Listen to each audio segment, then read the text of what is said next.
नमस्कार मित्रों, धर्म मीमांसा के सभी व्यूअर्स का स्वागत है।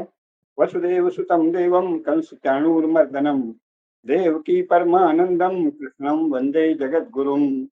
कृष्णाय वासुदेवाय हरे परमात्मने प्रणतक्लेशनाशाय गोविंदाय नमो नमः। शौर्यं तेजो धृतिर्दाक्ष्यं युद्धे चाप्यपना अपलायनम दानमीश्वर भावश्च छात्र कर्म स्वभावजम्। तो गीता में तेजस्वी राजनेता के क्या गुण बताए हैं? अच्छे राजनेता के कि अच्छे राजनेता का स्वाभाविक गुण होता है शौर्यम तेजो। शौर्य होगा, उसमें तेज होगा, धृति होगी, दक्षता होगी और युद्ध से कभी भी विमुख नहीं होगा, युद्ध से मुंह नहीं चुराएगा और अपना जो उसका अपना कमाया हुआ जीता हुआ धन है उससे वो दान देगा धर्म के लिए, पुण्य कर्मों के लिए और सदा उसमें स्वामित्व का, प्रभुत्व का भाव रहेगा। अन्य जो शास्त्र हैं, धर्म शास्त्र हैं, उनमें भी राजा का सबसे बड़ा गुण क्या कहा है? महोत्साहो महाबला। और प्रभु बल, विक्रम बल और मंत्र बल, ये तीन बल कहे गए हैं। मंत्र बल का अर्थ है ज्ञान बल, प्रभु बल अर्थात प्रभुत्व और राजकोष दोनों को प्रभु बल कहेंगे और विक्रम बल यानी सैन्य बल, पुरुषार्थ बल। अब 15 अगस्त 1947 से आज तक हिंदुओं के जो नेता हैं या जो हिंदुत्व के नाम पर या हिंदू समाज के नेतृत्व के नाम पर राजनीति में आए, चाहे वो कांग्रेस पार्टी के हों, चाहे समाजवादी हों, चाहे जनसंघ हो, भारतीय जनता पार्टी हो, उनमें अगर हम देखें और हिंदुओं के समकक्ष उन लोगों को देखें जिन्होंने अंग्रेजों की योजना के समक्ष उनसे समझौता करके और गांधी और नेहरू को अपना उपकरण बनाकर अपने मजहब के लिए भारत का एक बड़ा भाग राज्य के रूप में प्राप्त कर लिया और जाने क्या दबाव डाला या जाने क्या प्रभाव डाला कि मजहबी राज्य वाले इलाके में जितनी शक्ति उनके पास थी बन गई, यानी वो वहां के शासक बन गए। वहां जो संविधान बना उसमें साफ लिखा है कि कुरान शरीफ में जो प्रतिपादित सिद्धांत हैं उनको सारी दुनिया में फैलाना और उनके अनुसार राज्य करना ही हमारा उद्देश्य है। और पाकिस्तान इसके लिए बना है कि न केवल पाकिस्तान में अल्लाह और उनके आखिरी रसूल के द्वारा प्रतिपादित यानी कुरान के द्वारा प्रतिपादित सिद्धांतों के अनुसार शासन चलेगा, बल्कि पाकिस्तान सारी दुनिया में उस सिद्धांत को फैलाने की कोशिश करेगा। यही बांग्लादेश का है, यही अफगानिस्तान का है। तो इस्लाम का ये हाल है और क्रिश्चियनिटी भी जहाँ ताकतवर होती है, जैसे उत्तर पूर्व के कुछ राज्यों में, वहाँ वो क्रिश्चियनिटी के अनुसार ही शासन चलाने का प्रयास करते हैं। यहाँ तक कि भारत के संविधान के भीतर भी क्रिश्चियन लोग क्रिश्चियनिटी पर ही बल देते हैं और मुसलमान लोग इस्लाम पर ही, अपने मजहब पर बल देते हैं। लेकिन हिंदू एकमात्र ऐसे राजनेता हैं हिंदुओं के जो हिंदुत्व पर खुलकर बल कभी नहीं देते। प्रारंभ में कांग्रेस ने इसके लिए तर्क दिया कि ये तो राष्ट्र को बचाने के लिए। अब इतनी हास्यास्पद बात है, इतनी विडंबना की बात है कि जिन्होंने खुलेआम, सरेआम अंग्रेजों से मिलकर और मजहबी उग्रवाद से मिलकर, मजहबी उग्रवाद के सामने समर्पण करके कहें या मिल करके कहें, साझा करके देश को तोड़ दिया था, जिन्होंने देश को तोड़ा, भारत राष्ट्र को खुलकर तोड़ा, वो कहने लगे कि हम जो कर रहे हैं वो भारत राष्ट्र की रक्षा के लिए। और इसके कारण क्या किया? राष्ट्र की कभी कोई परिभाषा ही संसद में नहीं दी गई और दुनिया में राष्ट्र की जो परिभाषाएं हैं उनको कभी भारत के शासकों ने स्वीकार नहीं किया। जैसा हमने कई बार बताया है कि मुख्यतः तो आपने इंग्लैंड के संविधान की और फ्रांस और अन्य देशों से कुछ लेकर स्विट्जरलैंड, यूएसए वगैरह से लेके एक संविधान रचा। तो वहां कहीं भी जो नेशन स्टेट है वो तो अपने यहाँ के बहुसंख्यकों के रिलीजन का सर्वोपरि रक्षक है। इंग्लैंड प्रोटेस्टेंट चर्च का सर्वोपरि रक्षक है, कैथोलिक देश है वो कैथोलिक चर्च के सर्वोपरि रक्षक हैं, कोई लुथेरियन चर्च का सर्वोच्च रक्षक है। वो मैं अपने कई भाषणों में, वीडियो में बता चुका हूँ और पढ़े लिखे लोग सब जानते हैं। तो पश्चिमी यूरोप का प्रत्येक देश रिलीजियस स्टेट है, रिलीजियस नेशन स्टेट है। वो अपने अपने रिलीजन की रक्षा करते हैं। और अभी जो भारत से 15 अगस्त 1947 में अलग हुए या उसके पहले 1920 में अलग हुए, वो सारे के सारे राज्य एक नए रिलीजन, एक नए मजहब इस्लाम को अपने राज्य का आदर्श और राज्य का सर्वश्रेष्ठ दक्षिणी मजहब बताते हैं। शेष भारत में कौन से भारत की रक्षा के लिए, किस राष्ट्र की रक्षा के लिए हिंदुत्व के रक्षण का उद्घोष हिंदू राजनेता नहीं करते, ये बहुत बड़ा आश्चर्य, बहुत बड़ा आश्चर्य। अमेरिकी राष्ट्रपति चुने जाने पर बाइबिल दिखा के सार्वजनिक रूप से बाइबिल की शपथ भी लेते हैं, बाइबिल दिखाते भी हैं गर्व से। पाकिस्तान, बांग्लादेश, अफगानिस्तान और अन्य मुस्लिम देशों के लोग कुरान के अनुसार शासन चलाने की शपथ लेते हैं, उसको उद्घोष करते हैं। भारत के लोगों को क्या समस्या है? कौन सा देश आप बता रहे हैं? यानी जिसने देश को तोड़ दिया, जिसने राष्ट्र के दो टुकड़े कर दिए, जो अब 3 टुकड़े हो गए, और उसके पहले भी एक अफगानिस्तान चला गया था। तो जो बचा हुआ राष्ट्र है, उसमें हिंदू धर्म की रक्षा का उद्घोष न करके आप किस राष्ट्र की रक्षा की बात हो रही है, एक बात। दूसरे, अब जो जिसको उनके समर्थक और बाकी लोग भी समझते हैं कि वो हिंदू धर्म की रक्षा करेंगे, हिंदुत्व की रक्षा करेंगे, ऐसी पार्टी सत्ता में आई और चारों ओर प्रचार किया गया कि हिंदू धर्म की रक्षा के लिए ही नरेंद्र मोदी संकल्पित हैं। वो किसकी बात करते हैं? संविधान की। माने संसार में कोई भी शासक चुने जाने पर शपथ के पहले अपने संविधान की कोई बात नहीं करता, क्योंकि संविधान तो शासन चलाने के लिए है ही। उसके अलग से उल्लेख का क्या अर्थ है? उसके अलग से उल्लेख का अर्थ है कि जो उस राष्ट्र का प्राण है, जो उस राष्ट्र का आधार है, जो उस राष्ट्र का सत्व है, जो उस राष्ट्र का सर्वस्व है, जैसे इंग्लैंड का Protestant Christianity, United states of America का प्रोटेस्टेंट क्रिश्चियनिटी, कुछ देशों का कैथोलिक क्रिश्चियनिटी, कुछ लोगों का लुथेरियन क्रिश्चियनिटी, उसकी रक्षा के लिए वो शपथ लेते हैं। तो इसलिए वो राष्ट्र की बात तो करते हैं, संविधान की शपथ तो कोई नहीं लेता, संविधान की बात तो कोई नहीं करता। शपथ ग्रहण के समय संविधान की शपथ लेना अलग बात है, क्योंकि उस समय आपको शासन चलाना है। शासन चलाने के लिए संविधान की शपथ ली जाएगी, लेकिन संविधान की शपथ संविधान के लिए नहीं ली जाती, राष्ट्र के लिए ली जाती। और कुछ लोग हैं जो कहते हैं कि हम जीसस के फादर ऑफ जीसस गॉड के लिए कर रहे हैं, कोई कहते हैं कि हम आखिरी रसूल के पथ प्रदर्शक अल्लाह के लिए कर रहे हैं। लेकिन संविधान के लिए का क्या मतलब है? तो प्रश्न ये उठता है कि ये जो हिंदू नेता हैं, भारत के हिंदू राजनेता, ये मान लो कि ये घोषणा नहीं करते कि हम हिंदू धर्म की रक्षा के लिए शासन में आए हैं और हिंदू धर्म की रक्षा करेंगे, लेकिन राष्ट्र राष्ट्र रखते हैं, तो राष्ट्र का तो कह सकते हैं कि हम भारत राष्ट्र की रक्षा के लिए शासन में आए हैं और भारत राष्ट्र की रक्षा के लिए संकल्पित हैं। सभी जानते हैं कि वो रक्षा कैसे होगी, संविधान के द्वारा होगी, और संविधान तो 100 परिवर्तन संविधान में हो चुके हैं। शासन चलाने के लिए, राष्ट्र की रक्षा के लिए 10-25 और संशोधन हो जाएंगे। जैसे 100 संशोधन हुए हैं, वैसे ही 25 और संशोधन हो जाएंगे, या एक और हो जाएगा, या 2 और हो जाएंगे, या जरूरत पड़ने पर नया संविधान बन सकता है अगर जरूरत पड़े, वो हम उसकी बात नहीं कर रहे हैं। लेकिन ये क्या बात हो रही कि हिंदू राजनेता भारतवर्ष में राष्ट्र की रक्षा की भी बात अब शासन के लिए नहीं कहते। शासन का उद्देश्य भारत राष्ट्र की रक्षा है, ये कोई शासक नहीं कहता, वो कहता संविधान की रक्षा। इसका क्या कारण है और ये किसके भय से कहा जाता है? तो स्पष्ट रूप से यह मुसलमानों और क्रिश्चियंस के भय से कहा जाता है। किस प्रकार के मुसलमान?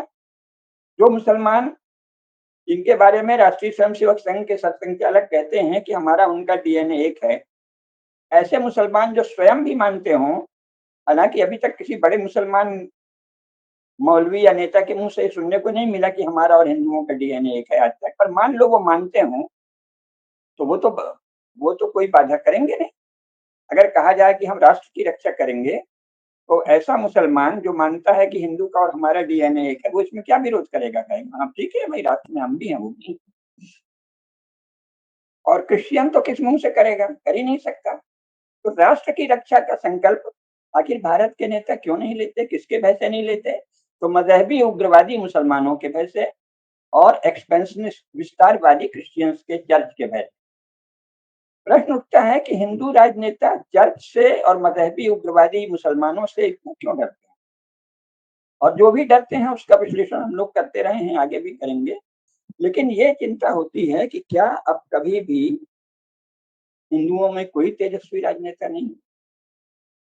और ये जो मैं आज का संबोधन कर रहा हूँ, वो मुख्यतः 30 या 35 वर्ष से कम के युवकों के लिए कर रहा हूँ, क्योंकि अपने समय की महत्वपूर्ण राजनीतिक और वैचारिक और राष्ट्रीय धाराओं का अध्ययन मैं किशोर आयु से कर रहा हूँ। तो इस समय के जितने भी दलों के नेता हैं और संघ भाजपा के भी जितने प्रमुख लोग हैं, उनको सबको मैं जानता हूँ। तो उनमें से कोई तो तेजस्विता दिखाने वाला नहीं है, वो सब तो अभी भय ही दिखाते हैं।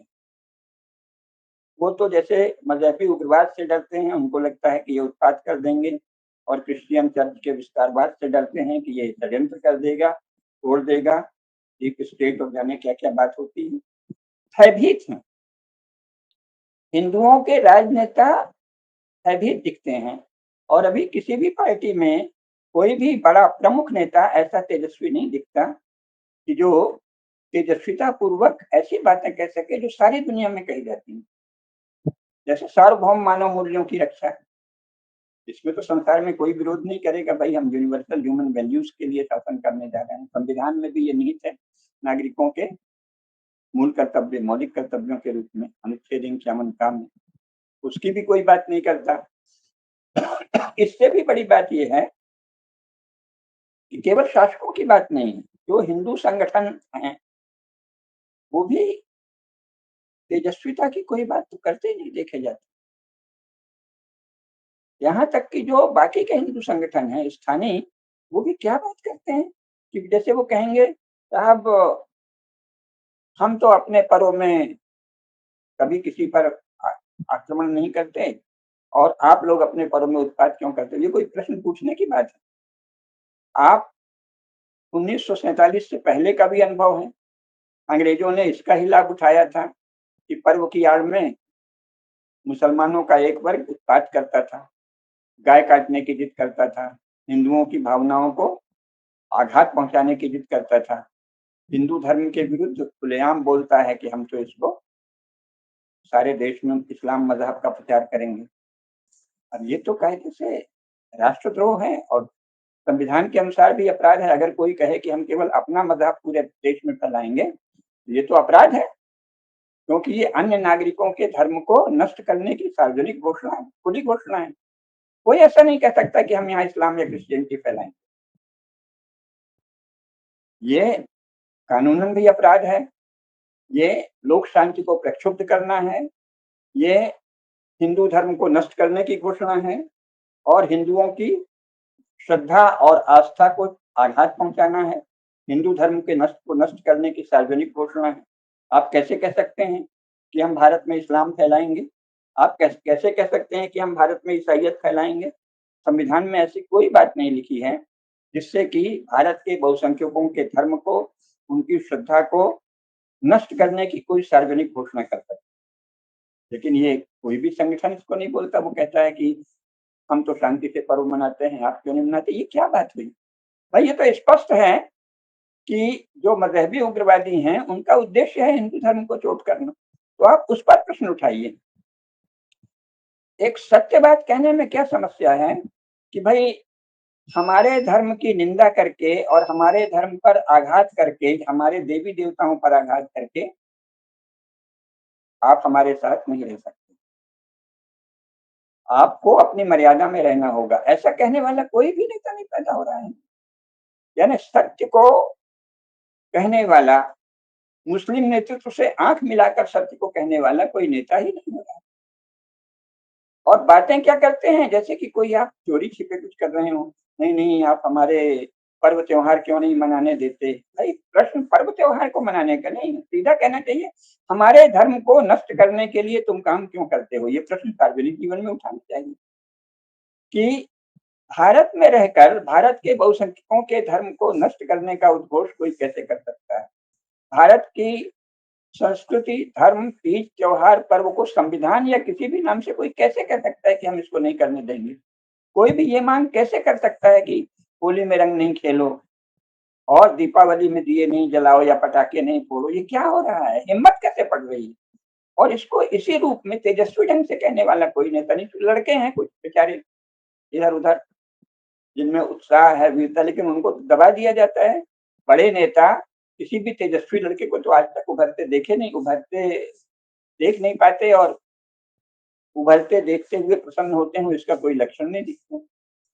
ये क्या हो रहा है कि कैसे भारत के राजनीतिक दल हैं जो किसी भी तेजस्वी युवक को उभरते नहीं देखना चाहते? अगर वो ये कह दे कि हमारी श्रद्धा और हमारी आस्था को चोट पहुंचाने का किसी को अधिकार नहीं, हमारे त्योहारों की निंदा करने का किसी को अधिकार नहीं, हमारे देवी देवताओं की निंदा करने का किसी को अधिकार नहीं है, तो कोई भी दल ऐसे को आगे बढ़ने नहीं देगा। तो इसका अर्थ है कि वर्तमान राजनीतिक दलों के प्रथम और द्वितीय स्तर के किसी भी राजनेता में तेजस्विता का दूर दूर तक कोई लक्षण नहीं। जिन श्री नरेंद्र मोदी को हिंदुओं ने बहुत सोच समझकर हृदय से आशीर्वाद दिया, समर्थन दिया, वोट दिया, भरपूर समर्थन दिया, उनमें भी ऐसी तेजस्विता देखने को नहीं मिलती कि वो कहें कि हम राष्ट्र की रक्षा करेंगे। वो कहते हैं हम संविधान की रक्षा करेंगे। संविधान जो एक पॉलिटिकल डॉक्यूमेंट है, राजनीतिक दस्तावेज है और शासन चलाने के लिए संविधान रहेगा ही। आधुनिक युग में, आधुनिक किस्म की राज्य व्यवस्था में संसार का ऐसा कौन सा देश है जहां संविधान नहीं है? पाकिस्तान में संविधान है, अफगानिस्तान में संविधान है, बांग्लादेश में संविधान है, इंग्लैंड में संविधान है, फ्रांस में संविधान है, दक्षिण अफ्रीका में संविधान है, बर्मा म्यांमार में संविधान है। कहाँ संविधान नहीं? संविधान की रक्षा करना तो ऐसे ही जैसे कहे कि हम शासन की रक्षा करेंगे, बल्कि शासन की रक्षा करना भी थोड़ा बड़ी बात है। संविधान तो एक राजनीतिक दस्तावेज है, वो है ही शासन चलाने के लिए। तो इसका मतलब कि आप केवल शासन चलाएंगे, कोई आपका और कोई बड़ा उद्देश्य नहीं है, और शासन चलाने के लिए भी आप निर्गुण बात करेंगे। संविधान की रक्षा निर्गुण बात, एक ऐसी बात है जिसका कोई अर्थ नहीं है, क्योंकि संविधान तो है ही शासन चलाने के लिए। कौन संविधान को नकार रहा है? क्या भारत में ऐसा एक भी दल है जो कहे कि हम संविधान से नहीं चलेंगे, बिना संविधान के हमारे नेता की इच्छा ही शासन है? ऐसा तो कोई नहीं कहता। कांग्रेस भी, जो वस्तुतः एक राजीव गांधी की मृत्यु के बाद एक अराजक समूह बन चुकी है, वो भी ये तो नहीं कहती कि हम राहुल भैया जो कहेंगे उससे वैसे ही शासन चलाएंगे। वो भी कहते हैं संविधान से चलेगा। संविधान एक निर्गुण सी चीज है, निराकार सी। इस रूप में संविधान को चलाने कहना एक निरर्थक सी बात है, क्योंकि शासन तो संविधान से चलेगा ही। तो ये पृष्ठोक्ति है, एक निरर्थक उक्ति है कि हम संविधान से शासन चलाएंगे। शासन संविधान के सिवाय और किस चीज से चलेगा? ये तो ऐसे है जैसे कोई कहे कि हम सुबह उठकर काम करेंगे। मतलब ऐसी निरर्थक बात कभी कही जाती है क्या कहीं? संविधान से की रक्षा करेंगे, संविधान से शासन चलाएंगे, तो और किससे चलाओगे? अगर आप संविधान से शासन नहीं चलाएंगे तो और किससे चलाएंगे? मतलब एक इतनी निरर्थक बात भारत जैसे विशाल राष्ट्र का कोई प्रधान व्यक्ति कह सकता है क्या? तो इसका मतलब है कि कुछ भयभीत हैं, सत्य बोलने से डर है, अथवा कोई बड़ी बात बोलने से डर है। तो भारत की समस्या क्या है? भारत की मुख्य समस्या वही है जो 15 अगस्त 1947 को थी कि मुस्लिम मजहब को, यानी मोहम्मद पंथ को, ऐसे मुस्लिम तो कुरान में शब्द है नहीं इस रूप में कि मोहम्मद के अनुयायी मुस्लिम कहे जाएंगे, ये कुरान में कहीं नहीं लिखा है। तो मोहम्मद के अनुयायियों द्वारा भारत में उत्पात मचाना और अपने लिए अलग राज्य मांगना, ये 1947 में समस्या थी। उन्होंने कह दिया हम एक अलग कौम है और उस कौम का आधार मजहब है, जबकि वो यहीं के लोगों के बच्चे थे, यहीं के लोगों की संतानें थे, हिंदुओं की संतानें हैं सारे मुसलमान भारत में जो हैं। लेकिन उन्होंने कहा कि हम एक अलग कौम है। कौम का आधार क्या है? मजहब है। अच्छा, मजहब है तो फिर दूसरे मजहब या दूसरे धर्म के साथ आप किस प्रकार रहेंगे, इस पर किसी ने बात नहीं की। यदि हाँ हाँ मजहब है, तुम अपने मजहब के अनुसार रहो। ये तो तेजस्विता का अभाव है भाई। ये सार्वजनिक बात होनी चाहिए कि आपका जो भी मजहब है वो आप जाने, आपकी आस्था जाने, हमको उससे कोई मतलब नहीं। हमारे साथ आप कैसे रहेंगे? क्या आप हमारी आस्था को चोट पहुंचाएंगे? क्या आप हमारे शास्त्रों को, हमारे पूजनीय ग्रंथों को चोट पहुंचाएंगे? ऐसा कहीं संसार में होता है क्या? और अगर आप पहुंचाएंगे तो फिर हम भी आपके शास्त्रों को, आपकी पुस्तक को, आपकी किताब को, आपके श्रद्धा केंद्रों को, आपकी आस्था केंद्रों को क्यों नहीं चोट पहुंचाए? बात तो की जा सकती है इसमें। यह तो बिल्कुल कोई अनावश्यक तीखे शब्द बोलने लगेगा, उससे क्या होता है? बदमजगी पैदा होती है, संवाद बंद हो जाता है। संवाद तेजस्विता से सत्यनिष्ठ संवाद करने वाला नेता क्यों नहीं हो रहा है भारत में? गांधी जी ने ईसाइयों से सत्यनिष्ठ संवाद किया था, मुसलमानों से उन्होंने भी नहीं किया। और अब तो कोई क्रिश्चियन से भी तो सत्यनिष्ठ संवाद करने वाला नहीं है। तो हिंदुओं में तेजस्वी नेतृत्व क्या कभी नहीं होगा? क्या भारत माता रत्नगर्भा मानी जाती रही है, तो भारत माता तो अभी भी रत्नगर्भा ही है, एक से एक संतानें अवश्य होंगी। लेकिन ऐसा लगता है कि 30 वर्ष से कम आयु के जो बच्चे हैं या 35 वर्ष से कम आयु के अगर कोई बच्चे हों, वो अगर इन बातों पर चिंतन मनन करेंगे, क्योंकि इसका ये तो सार्वजनिक जीवन में ये बातें ही बन, वो अगर चिंतन करें कि ये समस्या क्या है, उस पीड़ा को भी समझें, उस स्थिति को भी समझें और उस अपनी विरासत को, अपने उत्तराधिकार को, अपने गौरवशाली इतिहास को, अपनी विराटता को, अपने महत्व को भी समझें, तो वो सोचेंगे कि ये हो क्या रहा है। तो उनमें ये तेजस्विता भविष्य में आ सकती है, क्योंकि उसके लिए उनको विद्या की साधना करनी पड़ेगी, संसार को समझना पड़ेगा, भारत को समझना पड़ेगा, कौन लोग हैं जो हिंदुओं में तेजस्वी नेतृत्व नहीं उभरने देते, वो कौन से विचार हैं, वो कौन सी नेटवर्किंग है, वो कौन सी योजना है, वो कौन सी व्यवस्था है। हिंदुओं में कोई भी एक तेजस्वी नेता किसी क्षेत्र धर्म में नहीं हो रहा है। कोई नहीं कह रहा है कि हम भारतवर्ष में हिंदू धर्म का किसी भी प्रकार का अपमान नहीं होने देंगे।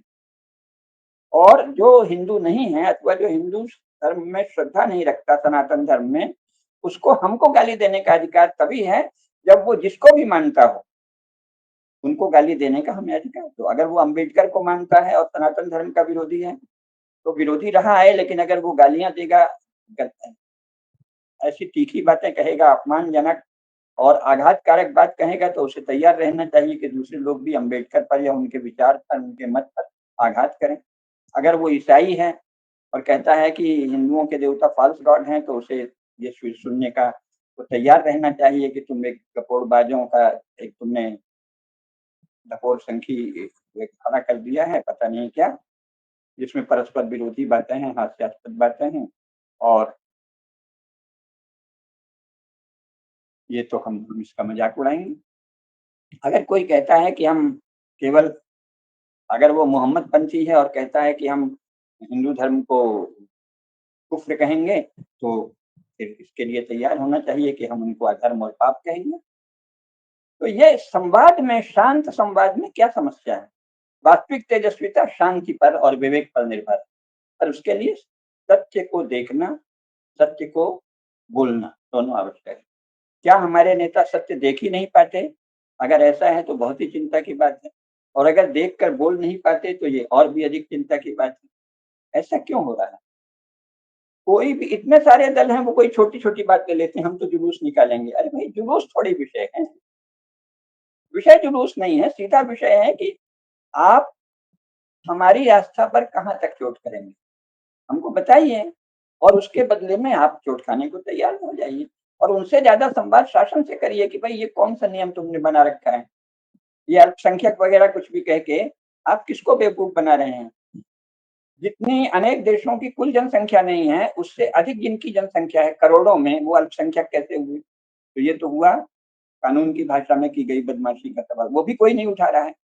किसी ने उठाया ही नहीं कि भारत में मुसलमान अल्पसंख्यक किस परिभाषा के अनुसार है भाई?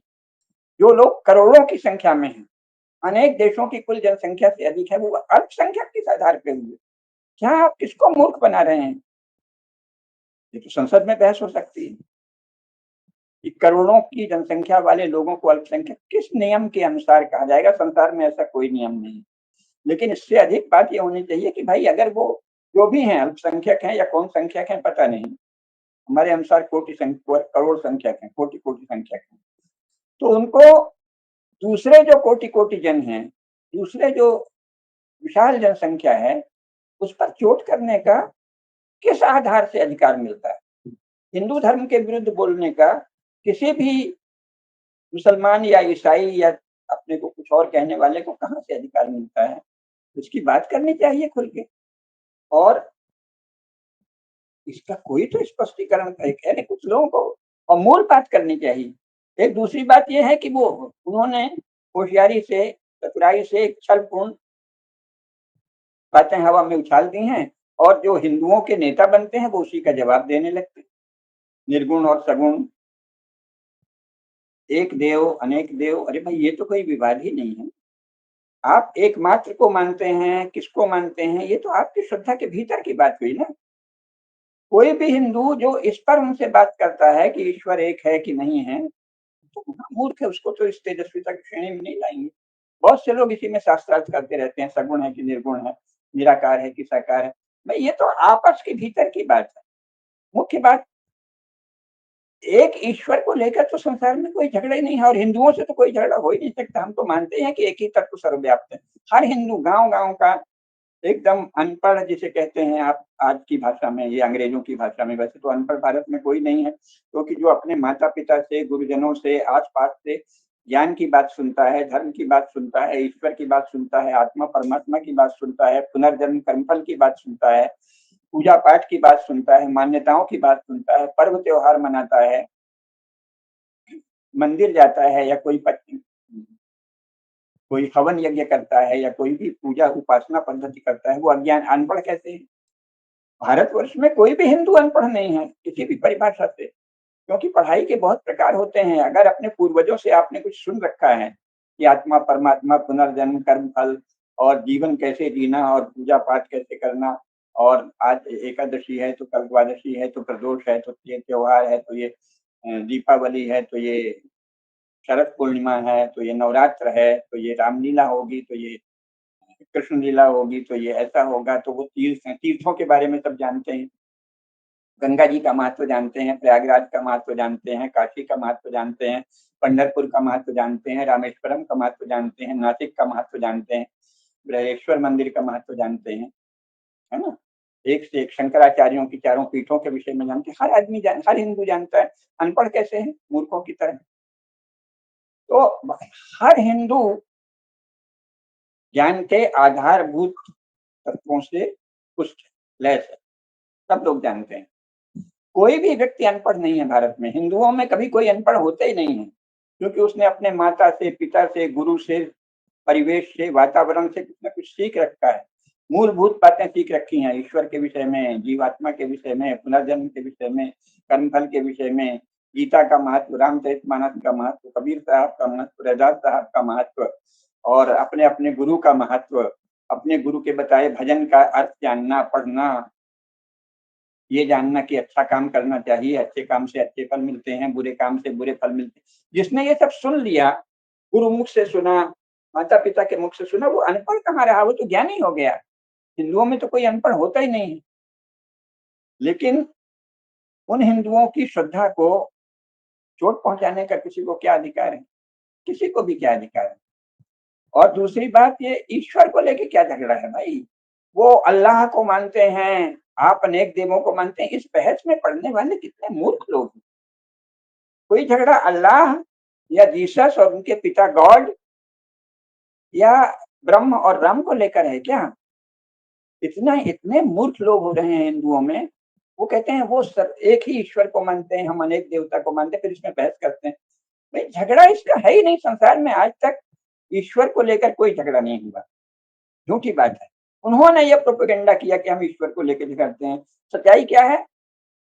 पंथ को लेकर झगड़ा हुआ कि एक मोनोथीइज्म, उसका नाम भी है अंग्रेजी मोनोथीइज्म। थी का अर्थ होता है पंथ, मोनो का मतलब है एक, एकमात्र। मोनोथीइज्म का अर्थ क्या हुआ? एकमात्र पंथवाद। हमारा ही पंथ सही है, और सही ही नहीं है। सही है तो ठीक है, आप गौरव पालो भाई, हमको मूर्ख ही मान लो। हमें हिंदू इतने परिपक्व और बुद्धिमान लोग हैं, उनको इसमें कोई कोई दिक्कत नहीं है। अगर कोई ईसाई कहता है बस केवल हमारा पंथ सही है, तो वो हंसेगा, अच्छा कर लो। कोई मुसलमान कहेगा केवल हमारा पंथ सही है, तो हंसेगा, ठीक है भाई आप कर लो। हमें तो पता है कि तुम्हारा पंथ कितना सही है कितना गलत है, हम तो उसकी असलियत जानते हैं। पंथ, अपने पंथ को सही मानने से हिंदू को कोई कष्ट नहीं है, क्योंकि वो भी अपने पंथ को सही मानते। प्रश्न ये है, जब आप कहते हैं केवल इसी पंथ को हम चलने देंगे और दूसरे पंथ को नहीं चलने देंगे, मारेंगे, दबाव बनाएंगे, अपमानित करेंगे, लांछित करेंगे, उनका सत्ता छीनेंगे, उनकी संपत्ति छीनेंगे, उनकी भूमि छीनेंगे, उनके घर द्वार छीनेंगे, उनका खेत खलिहान छीनेंगे, झगड़े तो इसके हैं ना, इस पर कोई बात ही नहीं करता। उनको कह दिया है कि वो तो देखिए वो मूर्ति नहीं पूजते। ऐसे ऐसे मूर्ख लोग हैं जो कहते हैं कि इस्लाम से हिंदू धर्म का ये झगड़ा है कि वो मूर्ति पूजा नहीं करता। मतलब अंग्रेजों ने 19वीं शताब्दी में ये प्रचार किया, इसके पहले किसी मुसलमान ने ये नहीं कहा था कि हम मूर्ति भंजक हैं। वो कहता था भाई हम अपना राज चलाएंगे, तुमको नहीं चलने देंगे, क्योंकि हमारा ही रास्ता सही।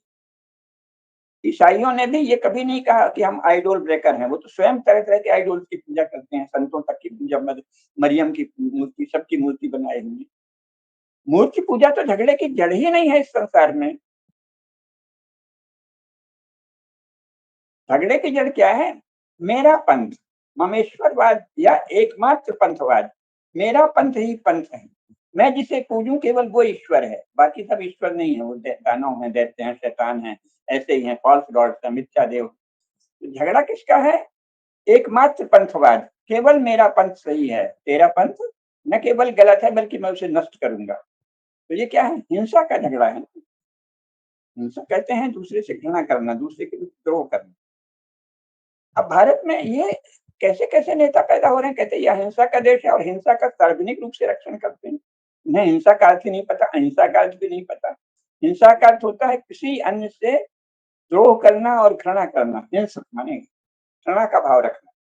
तेरा मार्ग घृणित है, मेरा मार्ग श्रेष्ठ है। मुझे मेरा मार्ग अच्छा है, यहाँ तक कोई झगड़ा नहीं है। तेरा मार्ग घृणित है, तेरा मार्ग तो हम घृणा करते हैं। झगड़े की जब हिंसा है, हिंसा का अर्थ होता है दूसरे के मार्ग के प्रति घृणा करना, द्वेष करना, दुर्भाव रखना। मारकाट थोड़ी हिंसा है, मारकाट तो उसकी क्रिया है। दूसरे के प्रति घृणा करने की क्रिया का नाम मारकाट है। दूसरे से कुछ छीनने के संकल्प का नाम मारकाट है, संकल्प से उपजे काम का नाम। सारे शब्द इतना महान दर्शन, उसमें इतनी बारीकी से सब चिंतन होता रहा है, सब भूल गए। वो कहते हैं कि बस वो हिंसा का ये अर्थ होता है। मारकाट हिंसा नहीं है, दूसरे के प्रति द्रोह करना, घृणा करना, वो हिंसा है। उसको लेकर जब आप किसी को मारते हैं तो वो हिंसा है, जब आप अपने धर्म की रक्षा के लिए मारते हैं तो वीरता है। यही कहा। लेकिन हिंदुओं में वीरता का दमन किया जा रहा है, तेजस्विता का दमन किया जाता है, और निरर्थक शब्द जाल। वो तो एक ही अल्लाह को मानते हैं, हम तो अनेक देवी देवताओं को। अरे मूर्ख, तू आधारभूत बातें भी नहीं जानता। झगड़ा अल्लाह को लेकर नहीं है भाई, तुम अल्लाह को माने रहो, हमें क्या दिक्कत है, आखिर रसूल माने रहो। हम नहीं मानते। ये तो गांधी जी ने भी कहा कि हम तो नहीं मानते कि अल्लाह के आखिरी रसूल पैगंबर हैं। तो गांधी जी ने कहा है ना, और गांधी जी को सारे भारत के मुसलमान आजकल रोज रखते हैं। तो गांधी जी ने तो दसों बार कहा है, गांधी वांग्मय में लिखा है कि मैं नहीं मानता कि मोहम्मद पैगंबर जो है, पैगंबर मोहम्मद अल्लाह के आखिरी रसूल है। मैं ये मानता हूँ कि मानव जाति के एक शिक्षक हैं अच्छे महान। इसी प्रकार उन्होंने कहा कि मैं नहीं जानता कि गॉड का एक ही बेटा है जीसस। उन्होंने कहा नहीं, गॉड के हम सब बेटे हैं, और जीसस भी एक शिक्षक हैं, जैसे स्वामी श्रद्धानंद एक महान शिक्षक हैं, ऐसे ही जीसस थे। ये कहा है गांधी जी ने। इसको तक कोई नहीं कहता, जो गांधीवादी है वो भी नहीं कहता, जो गांधी का भगत बनता है वो भी नहीं कहता। तो इसका मतलब कि ये तो सब लिखित है ना। गांधी तो अभी अभी हुए हैं, चलो अगर गांधी कोई मानते हो तो। तब ये क्यों नहीं कहते हिंदू नेता? इसका मतलब ये भयभीत हैं, डरते हैं। किससे डरते हैं? मजहबी उग्रवाद से डरते हैं। तो मजहबी उग्रवाद तो एक विचार हुआ, तो मजहबी उग्रवाद से कोई क्यों डरेगा? वो तो एक विचार हुआ। नहीं, उनकी पाश्विक शक्ति से, मारकाट की संभावना से। इसका मतलब भारत के सभी दलों के नेता डरे हुए हैं मजहबी उग्रवादियों के द्वारा मारे काटे जाने से। और चर्च के द्वारा बदनाम किए जाने से और कुचक रचे जाने से तेजस्वी लोग पैदा ही होने बंद हो गए। क्या हिंदुओं में अब कोई तेजस्वी कभी नहीं होगा? मुझे ऐसा नहीं लगता। और जो लोग तेज बोलते हैं वो कुछ फालतू बात बोलने लगते हैं, कहते हैं नहीं नहीं हम तो मूर्ति पूजा करेंगे। अरे बाबा, मूर्ति पूजा से किसको क्या विरोध है? लोग तो आधार कार्ड भारत में सब लोगों ने बना रखा है, अपनी ही मूर्ति साथ में लिए हैं। मूर्ति का मतलब क्या होता है? चित्र, जो किसी चीज को रिप्रेजेंट करता है, प्रतिनिधित्व करता है ना? हम आप आधार कार्ड के फोटो में प्राण प्रतिष्ठा नहीं कर सकते, मूर्ति में मंत्रों के द्वारा शास्त्रीय विधि से प्राण प्रतिष्ठा होती है, तो और शक्तिशाली चीज हो गई। सभी लोग जानते हैं कि मूर्ति में प्राण प्रतिष्ठा के द्वारा वो शक्ति आती है, स्वयं में तो नहीं होती। स्वयं कोई चीज बना दी, जब मूर्तिकार के घर में मूर्ति रखती है तब तो वो पूज्य नहीं होती, उसमें वो शक्ति भी नहीं होती। प्राण विधिवत शास्त्रों के द्वारा प्रतिपादित विधि से मंत्रों के उच्चारण पूर्वक जब एक ब्राह्मण, जब एक कोई पुरोहित पहले अपने ऊपर आह्वान करता है दैवी शक्ति का, फिर उसको छूता है, ओम प्रतिष्ठा प्रतिष्ठा प्रतिष्ठा, तब उसकी प्राण प्रतिष्ठा होती है। हर हिंदू जानता है, जो थोड़ा भी पढ़ा लिखा है। रोज गांव गांव में, गली गली में पंडित लोग पूजा करते हैं, तो जिन्हें आप अनपढ़ कहते हैं वो सब लोग भी जानते हैं कि मूर्ति में प्राण प्रतिष्ठा की जाती है। कैसे की जाती है? शास्त्रों के द्वारा, मंत्रों के द्वारा। और जो पंडित जी, पुरोहित जी कोई भी होते हैं, वो अपने ऊपर पहले आवाहन करते हैं और फिर छूते हैं मूर्ति को, कहते हैं ओम प्रतिष्ठा प्रतिष्ठा प्रतिष्ठा, तो वो प्रतिष्ठित हुई। तो मूर्ति को लेके तो कोई झगड़ा है ही नहीं है, सब बहाने, झूठ है। अपनी हिंसा को छिपाने के लिए, अपनी मार-काट को छिपाने के लिए, अपनी बदनीति को छिपाने के लिए, दूसरों की संपत्ति हड़पना, दूसरों की जान लेना, दूसरों को अपमानित करना, दूसरों को लांछित करना, दूसरों को दबाना, दूसरों के सोचने के ढंग को दबाना, दूसरों की पूजा के ढंग को दबाना, दूसरों के रहन-सहन के ढंग को दबाना, दूसरों के जीवन के ढंग को दबाना, इसके लिए सारे झगड़े हैं। मजहबी उग्रवाद को मजहब की आस्थाओं से कोई लेना देना नहीं। हमने तो पुस्तक भी लिख दी है, कुरान तो है पर मुसलमान कोई नहीं। कुरान को लेके कोई झगड़ा नहीं है, मोहम्मद साहब को लेके कोई झगड़ा नहीं है, झूठ बोलते हैं। झगड़ा है कि तुम मुसलमान नहीं हो, तुम तो इस बहाने झगड़ा करना चाहते हो, हमारी संपत्ति, हमारी उपासना पद्धति, हमारी जीवन पद्धति। और तुम मुसलमान हो या नहीं, हम तो कहते हैं वो भी तुम जानो, हमको उससे मतलब नहीं, हमको तुम्हारे मुसलमान होने की जांच नहीं करनी, तुम हमारे हिंदू धर्म की जांच नहीं कर सकते, तुम अपने इस्लाम को समझो, लेकिन तुम हम पर हमारे ढंग से जीने का हमारा अधिकार बाधित नहीं कर सकते। भारत का संविधान भी, संविधान तो खैर कोई मूल चीज नहीं है, संविधान तो भारत के राजनीतिक लोगों के सुंदर चिंतन का निचोड़ है। अब संविधान ऐसे विचित्र कर दिया, संविधान को ऐसे बना दिया जैसे कि वो हमारे यहाँ शाखा चंद्र न्याय है कि किसी गांव में एक बड़ा वृक्ष था पीपल का, उसकी एक शाखा से नववधु जब आती थी तो उसको दूज के दिन चंद्रमा दिखाया जाता था कि पहले उस डाल को देखो, डाल में जब नजर टिक गई तो कहा उसी डाल की सीध में वो नक्षत्र है चंद्रमा, उसे देखो। फिर कहा कि जिनको ये ज्ञान नहीं रहा, कुछ दिनों में भूल गए, तो वो चंद्रमा को देखना तो भूल गया, घर वाले कोई संस्कार विहीन हो गए, तो अपनी वधु को, बहू को ले गए, नववधु को बोले वो डाल देखो, वो जो सूखी डाल है ना पीपल की, उसी को देखो। डाल को देख के क्या सीखेगी? चंद्रमा को देख के तो पता था कि दूज का चंद्रमा रोज बढ़ेगा, फिर पूर्णिमा हो जाएगा। इसी तरह हमें अपना यश, अपनी कीर्ति, अपनी कांति, अपना सौंदर्य, अपना सिर, अपनी प्रज्ञा, अपने कामों से उल्लास और आनंद का ऐसे विस्तार करना है, तो उसको भूल गई। उसी प्रकार ये भूल गए कि भाई मूल बात क्या है? मूल बात तो ये है कि हमको तुम जीने नहीं देना चाहते, ये मूल बात हुई ना। उसमें तुम कौन सा नाम लेते हो, मजहब कहते हो कि रिलीजन कहते हो कि गॉड कहते हो कि अल्लाह कहते हो, हमको इससे क्या लेना देना भाई? आप मूर्ति पूछते हो कि नहीं पूछते, हम क्या करें? हम पूछते हैं और तुम कौन होते हो बाधा डालने का? ये सब प्रश्न ही कोई नहीं उठाता। इससे कोई मतलब नहीं कि तुम क्या मानते हो, हमको वो देख लेंगे। और अगर तुमको हक है तो फिर हमें भी हक क्यों नहीं है तुम्हारे से हस्तक्षेप करने का?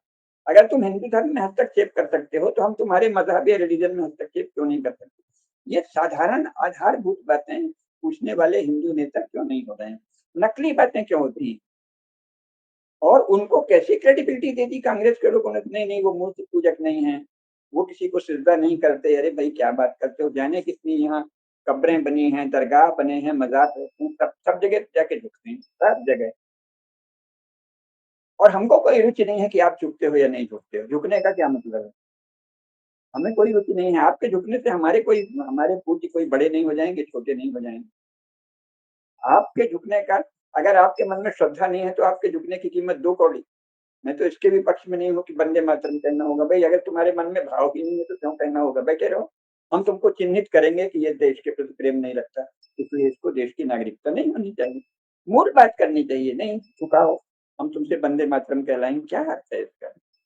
अरे तू वंदे मातरम भी नहीं कहता, इसका मतलब कि तू देशद्रोही है, तू धर्मद्रोही है, तू भारत माता को नहीं मानता। ये बात कहनी चाहिए। बस देख देख के, अरे हम तो ध्यान से देख रहे थे, तूने वंदे मातरम नहीं कहा, इसका मतलब तुझे भारत माता के प्रति कोई मजहब अख्तियार मत ले। जाने कितनों का तू कहीं कहीं कहता है माँ की अपनी इज्जत करता है, सलाम कहता है, अपनी सगी माँ को सलाम करता है, तो भारत माता हम सब लोगों की एक देवी हैं, आराध्या हैं, उनको तुम सलाम क्यों नहीं करेगा? इसका मतलब तुझे इनसे निंदा का भाव है, हिंसा का भाव है, दुष्टता का भाव है, दुर्भाव। मूल बातें करनी चाहिए। और मुख्य बात यह है कि तुम हम हिंदू धर्म को नष्ट करना चाहते हो, जब तुम सार्वजनिक रूप से ही कहते हो कि सिवाय इस्लाम के हम और किसी को नहीं रहने देंगे भारत में, भारत में केवल इस्लाम का राज्य होगा या भारत में केवल क्रिश्चियनिटी का राज्य होगा, तो हिंदू धर्म को नाश करने की सार्वजनिक घोषणा है। और संविधान के अनुच्छेद 51 में लिखा है कि राष्ट्र की एकता, अखंडता और बंधुता की भावना को पुष्ट करना, पोषित करना, उसको बढ़ाना, ये प्रत्येक नागरिक का मौलिक कर्तव्य है। तुम उस मौलिक कर्तव्य का उल्लंघन करते हो, कोई कहने वाला नहीं है। संविधान की शपथ ले रहे हैं नेता लोग, अरे वाह भाई वाह, अपने ही कागज की खुद ही शपथ, और इसको लोग कह रहे हैं कोई बड़ी चीज। और संविधान में तो ये लिखा है, अरे यार संविधान में 100 संशोधन हो गए, 100 से ज्यादा हो, और वो तो 4 कर हो जाएंगे। इसको बता रहे हो कि संविधान में क्या लिखा है? मूल बात यह है, हर आदमी जानता है कि हमको शांति से कहते रहना, प्रेम से कहते रहना, भारत के राज्य को कैसे मानना, सरकार तो चलाती है उसको ध्यान से जानना, ये कानून लाभकारी है, इसका लाभ लेना, इससे ये दंडनीय अपराध है, इससे बचना, सब लोग जानते हैं। क्या संविधान संविधान में रखा है? और जो नहीं जानते उसके लिए हर गली में आजकल वकील है, वो बता देंगे थोड़ा देखो भाई ये थोड़ा कानून, नया कानून आया है। कैसा तमाशा मचा रखा है संविधान का। नेताओं द्वारा राज चलाने के लिए बनाया गया एक कागज को कहते हैं संविधान। संविधान संविधान के लिए नहीं है, संविधान राज्य के लिए है। राज्य राज्य के लिए नहीं है, राज्य राष्ट्र के लिए है, भारत के लोगों के लिए है। यहाँ तक कि संविधान कहता है हम भारत के लोग, we the people of India. वो ये नहीं कहता कि आई आई दी कॉन्स्टिट्यूशन, तो कोई ऐसा कोई शब्द ही नहीं, लोग हंसेंगे। मैं संविधान हूँ और मैं घोषित करता हूँ कि भारत के लोगों को ये नागरिकता मिलेगी, ये तो कहीं नहीं लिखा है। उसमें लिखा है भारत के लोग ऐसा घोषित करते हैं। तो आप संविधान का क्या तो आप हवा बनाए हैं और क्या तो डराते हैं, और ये क्या तो नेता हैं जो उन्होंने डरा दिया तो आप उनके जवाब में संविधान संविधान रखने लगे।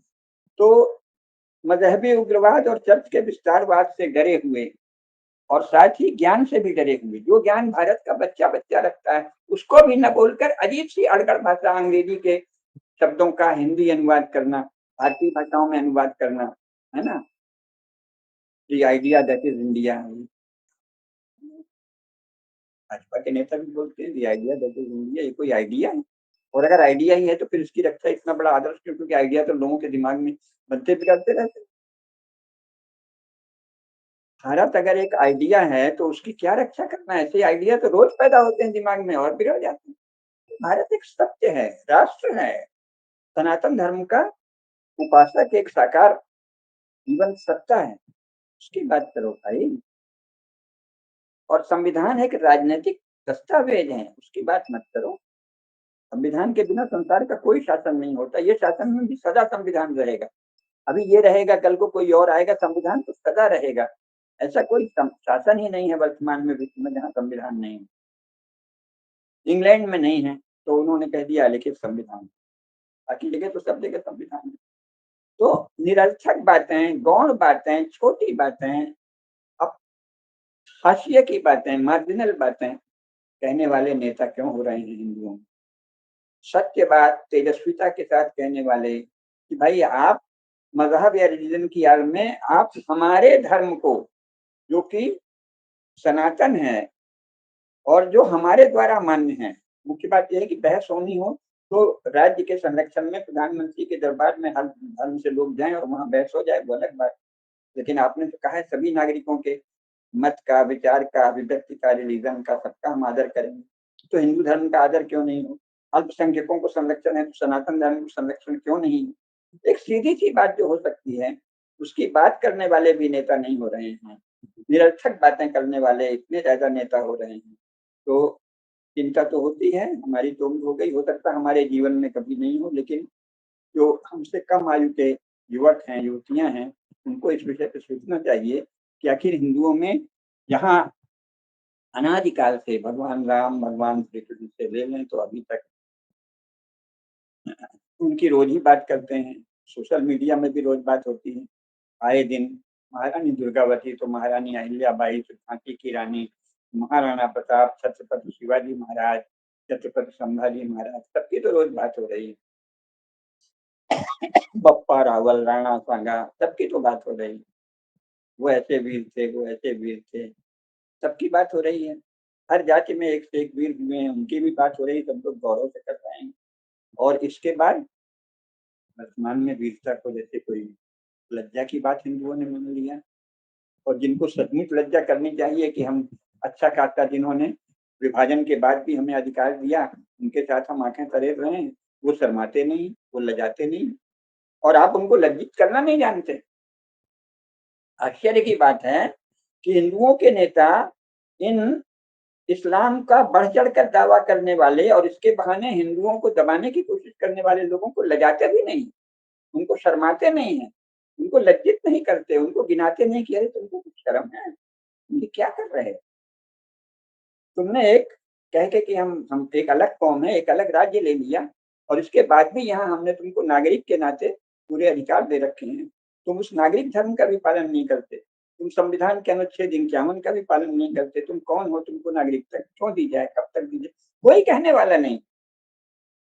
अनावश्यक तेजी दिखाने वाला, उनको अनाप शनाप बोलने वाला, कहीं इस्लाम पर बहस करेंगे, इस्लाम में ये है, कुरान में ये, भाई वो पंडितों के बीच की बात है, मुल्ला मौलवियों के बीच करने दो कि इस्लाम क्या है। आपको इस्लाम से क्या रुचि है? आपको ईसाइयत में क्या रुचि है? आप इस्लाम कबूल करने वाले हैं, ईसाइयत कबूल करने वाले हैं, क्या उस पर बहस करते हैं? उसमें ये लिखा है, उसमें वो लिखा, आप उसके जानकार हैं क्या? और नहीं तो उस हमारा डीएनए एक है, उन्होंने कभी कहा है क्या कि डीएनए एक है? निरर्थक बात हिंदुओं के नेता क्यों बोलते हैं? एक बहुत बड़ा संगठन बना, हिंदू धर्म की, हिंदू राष्ट्र की रक्षा का संकल्प किया और धर्म की रक्षा की बात की, और उसके बाद उसके इस समय के सबसे बड़े पदाधिकारी डीएनए डीएनए रखते हैं। अरे भाई, उन्होंने कहा है क्या? वो मान रहे हैं क्या कि डीएनए क्या? आप निरर्थक बात क्यों करते हो? आप ये कहो कि हम, आप मुख्यतः हिंदुओं के प्रतिनिधि हैं, हिंदू धर्म के पक्ष में बोलिए, हिंदू समाज के पक्ष में बोलिए, हिंदुओं की रक्षा के विषय में बोलिए कि भाई कितना सहे हिंदू, क्यों सहे हिंदू, कब तक सहे हिंदू? आप इसको इतना क्यों दबाते हैं? आप इसके प्रति आक्रामक क्यों हैं? और आपके आक्रमण का उत्तर देने का इसे अधिकार क्यों नहीं? अगर आपके यहाँ ये ठीक है तो हमारे यहाँ भी एक से एक शास्त्र है भाई। कहा है कि आत्ताई न मायांतम हन्यादेव विचारे। आप आत्ताई हैं, आत्ताई के सब लक्षण बताए हैं जो हमारे धर्म की, देवता की। जो अस्माकम वेष्टितम वयम विस्मः, वेदों का आदेश है। जो हमारे देवताओं के प्रति थोड़ा भी हिंस स्वभाव रखे, हमको उसका वध कर देना चाहिए। हमारे पास भी सभी शास्त्र वचन है, सभी सत्य हैं, तो उनको गिनाइए तो कि हमारे पास भी है। अगर तुमको किताब को मानना है तो हम भी शास्त्र को मानेंगे, और नहीं तो आओ मिलकर सुंदर स्वस्थ नागरिक जीवन के आधार जो कि संविधान में दिए हुए हैं, तो जो कि सारे नेता मुंह से तो वही बोलते हैं, लेकिन इतने, क्या कहें, इतने हिसाबी किताबी नेता हैं कि एन मौके पे जो हिंदुओं का सही पक्ष है उसको बोलते ही नहीं। जो हिंदुओं का सत्य पक्ष है उसे बोलने वाला कोई नेता भारतीय राजनीति में नहीं है, भारतीय धर्म में भी नहीं है। वो आपस में जो हिंदू समाज है उसी के दोष गिनाते रहेंगे, ये कमी है, वो कमी है। अरे अभी मुख्य समस्या ये है कि ये क्या बवाल आ गया भाई। पहले तो कहा गया कि इनको दे दो एक अलग राज्य और शांति से रहेंगे, फिर यहाँ वो अब फिर इस स्थिति में आ गए हैं कि हम यहाँ भी लेंगे, हमारा है हिंदुस्तान। कितना बड़ा बवाल सर में उपस्थित है और आप हिंदू समाज के दोष गिनाते फिरते हैं। अरे भैया, संसार में और कितने दोष हैं समाज के, ये पता है? इंग्लैंड के समाज में कितने दोष हैं पता है? अमेरिका में कितने दोष हैं पता है? फ्रांस में कितने दोष हैं? पाकिस्तान में कितने दोष हैं? बांग्लादेश में कितने दोष हैं? कुछ पता है? आप इस हिंदू समाज के दोष गिनाना बंद करो। जो अपने स्तर पर ठीक करना चाहते हो करो। हिंदू समाज के सर पर सबसे बड़ी विपदा है कि जिन्होंने अपने को अलग कौम कह के एक राज्य ले लिया था, वो बाकी बचे हिस्से में भी अपना राज्य तक का मांग रहे हैं कि हमारा राज्य हमारे अनुसार राज्य चले और हमारा इस राज्य में मुख्य हक हो, हमारा मुख्य अधिकार हो। कितनी बड़ी विपदा है। राजनीति की बात करो, क्योंकि राजनीति के स्तर पर ये विपदा आई है। उनसे आप धार्मिक प्रश्नों पर बहस मत करिए। जो भी हिंदू इस्लाम या ईसाइयों से, मुसलमानों या ईसाइयों से रिलीजियस और मजहबी बातों पर बहस करता है, उसको क्या कहें? वो मूर्ख है। ये पुस्तकों की और धर्म की और श्रद्धा की बात वहां की जाती है जहां दोनों एक ही विश्वास को मानने वाले। ये विरोधियों की छिछालेदर करना ये क्रिश्चियन मिशनरीज का काम था और इससे वो सफल नहीं हुए। क्रिश्चियन मिशनरीज यहाँ पीट के चटनी बना दिए जाते अगर ब्रिटिश राज्य का संरक्षण नहीं होता। तो सफल कैसे हुए हैं ब्रिटिश राज्य के संरक्षण। उसके बाद हिंदू उनको मसल के कुचल देते अगर कांग्रेसी संरक्षण नहीं देते। और उसके बाद मोदी सरकार संरक्षण नहीं दे, भाजपाई सरकार संरक्षण, राज्य से संरक्षण मिला हुआ है। आप कहाँ की बात कर रहे हैं? मजहब और रिलीजन और ये मजहब और रिलीजन में क्या अच्छा है क्या बुरा, ये उनके लोग आपस में तय करें। हिंदू सब जानते हैं कि क्या अच्छा है क्या बुरा, उनके उनके बारे में भी जरूरत से ज्यादा हिंदी जानता है। उस पर ज्यादा समय मत नष्ट करिए। मुख्य विपदा हिंदुओं पर यह आई है कि जिन्होंने एक कौम के नाम पर अपने को अलग कौम बताकर भारत का बहुत बड़ा भूभाग मजहबी राज्य के लिए ले लिया था, वो यहाँ भी मजहब का उसी प्रकार का शासन चाहते हैं जैसा पाकिस्तान में, जैसा बांग्लादेश में। और हिंदुओं को वैसे राज्य का अधिकार न पाकिस्तान में देना चाहते, न बांग्लादेश में देना चाहते, न अभी भारत में देना चाहते। इस विपदा को देखने वाले तो सब देखते जरूर होंगे, कोई अंधा नहीं। बोलने वाला कोई नेता नहीं। तो क्या अब हिंदुओं में कभी कोई तेजस्वी नेता होगा ही नहीं? वर्तमान नेताओं में कोई लक्षण नहीं है तेजस्विता के। धर्म क्षेत्र में भी कोई ऐसा तेजस्वी नेतृत्व तो अभी नहीं दिखता जो सत्य बोल सके। सब वही लीपा पोती वाले हैं। लेकिन भारत तो अभी बहुत दिन रहेगा। आखिर हमारे पास सेना है। कोई अचानक नष्ट करने की कोशिश करेगा तो भारत की सेना उसको ठीक कर देगी। तो बेकार आतंकित भी मत होइए कि यहाँ ये हो जाएगा मुसलमानों का राज्य। ये नहीं, मुसलमानों के राज्य का कोई खतरा नहीं। लेकिन मुसलमानों के नाम पर, इस्लाम के नाम पर मजहबी उग्रवाद की आग लेकर हिंदुओं को सताने वाले का पूरा खतरा है। लोग सताए जा रहे हैं, रोज अत्याचार किए जा रहे हैं, रोज अनिति की जा रही है, रोज मारकाट की जा रही, जीना मुश्किल किया जा रहा है। ये असली खतरा। इस पर बात कीजिए। और इस पर कोई धर्म का आचार्य, कोई राजनेता बोलने वाला क्यों नहीं है, इस पर भी चिंतन चलना चाहिए। लेकिन मुख्य बात यह है कि तैयारी कीजिए। अभी कोई अगले 10-20 साल में हमारे पास नए युवक युवतियों में से ऐसे नेता आ जाएं, ऐसे तेजस्वी प्रतिनिधि आ जाएं, ऐसे धर्म क्षेत्र के सन्यासी या अन्य प्रतिनिधि आ जाएं जो सत्य को बोल सकें, तेजस्विता के साथ सत्य को कह सकें। भगवान से प्रार्थना कीजिए, भारत माता से प्रार्थना कीजिए। अभी तो लगता है जैसे कि हिंदू तेज विहीन, हिंदुओं का कोई तेजोमय नेतृत्व ही नहीं। कोई तेजस्वी नेता या तेजस्वी धर्माचार्य हिंदुओं में जैसे पैदा ही नहीं। सारा तेज आपस में ही एक दूसरे का, अपने संप्रदाय अथवा अपने मत या अपनी पार्टी को मजबूत कराने में सारा तेज दिखा रहे हैं। हिंदुओं की रक्षा के लिए कोई तेज दिखाने वाला नहीं। एक संगठन था जिससे लोगों को आशा थी, वो डीएनए करने लगे। तो ये जो है, और एकांगी डीएनए, एक तरफा मोहब्बत नहीं होती। जो एक तरफा मोहब्बत करता है वो बहुत ही लिज्जा केंचुआ होता है। दोनों तरफ से होना चाहिए। तो इसलिए तेजस्विता विहीन हिंदू समाज जो हो गया है, उसमें तेजस्वी नेता, तेजस्वी धर्म के आचार्य, तेजस्वी प्रतिनिधि, तेजस्वी जनप्रतिनिधि सामने आए। भगवान से प्रार्थना करनी चाहिए। हम सबको भी इस पर चिंतन मनन करना चाहिए और ज्ञान के द्वारा इस बात को तरह तरह से इस पर विमर्श होना चाहिए कि आखिर ये कैसे होगा, और इसकी ओर हम सबको प्रयास करना चाहिए। और अंत में तो जगदीश्वर हैं अवलंबन को भगवान से प्रार्थना करनी चाहिए कि हे भगवान, महान वीरों और महान राजाओं और महान सन्यासियों, महान ज्ञानियों का, महान भक्तों का यह देश फिर से तेजस्वी नेतृत्व से संपन्न हो। पुनः हिंदू समाज में तेजस्वी नेता आगे आए, सामने आए और वो हिंदू पक्ष को, सत्य को तेजस्विता से रख सके। अभी तो निरर्थक वीरता का प्रदर्शन करने वाले भरे पड़े हैं, लेकिन सचमुच के वीर जो सत्य को कह सकते हैं, सत्य कहना, सत्य को देखना और सत्य को कहना सबसे बड़ी वीरता है। समस्या ये है कि मजहबी उग्रवाद की आड़ में हिंदुओं का जीना मुश्किल किया जा रहा है। हिंदुओं की पूजा पाठ में रोज बाधा डाल रही, हिंदुओं के उत्सव में रोज बाधा डाली जा रही, हिंदुओं के जीवन शैली में रोज बाधा डाली जा रही है। पहले कांग्रेस ने उसको साइंटिफिक टेम्पर के नाम पे, विज्ञान के नाम से नष्ट करना चाहा, और उधर घोर जिसे अंधविश्वास कहते हैं उसके पोषण के लिए सरकारी खजाने खोल दिए। कुरान पढ़ाओ, बाइबल पढ़ाओ, कट्टरता सिखाओ, मजहबी कट्टरता सिखाओ, चर्च का घमंड सिखाओ, उसके लिए सरकारी खजाना खोल दिया, और हिंदुओं को साइंटिफिक टेम्पर के नाम से आस्था विहीन, धर्म विहीन, मर्यादा और दबे दबे अपनी मर्यादाओं का आग्रह न रखने वाला ऐसा।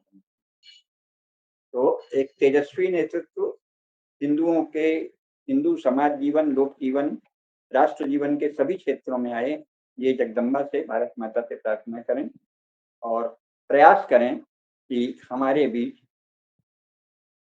तेजस्वी नेतृत्व उभरे। यही प्रार्थना है। धर्म की जय हो, अधर्म का नाश हो, प्राणियों में सद्भावना हो, विश्व का कल्याण हो। नमः पार्वती पतये, हर हर महादेव।